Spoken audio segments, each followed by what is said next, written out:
front of me is Nothing Phone for April, and today I would like to show you how you can open apps in split screen view.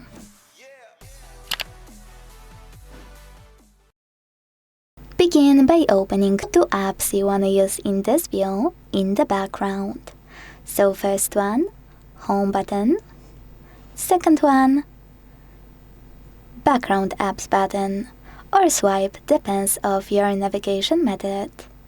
Either way, now pick an app you wanna use on the top half of your screen, in my case Chrome, and click on the icon of it available at the top.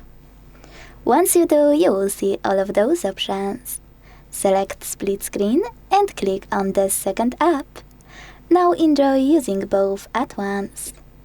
If you want to go back from this view, you can either go into the background and swipe both, or hold this line in the middle and drag one of your apps all the way up or all the way down.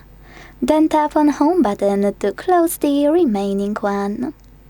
Thanks so much for watching. If you enjoyed this video, leave a like, comment and subscribe. Bye!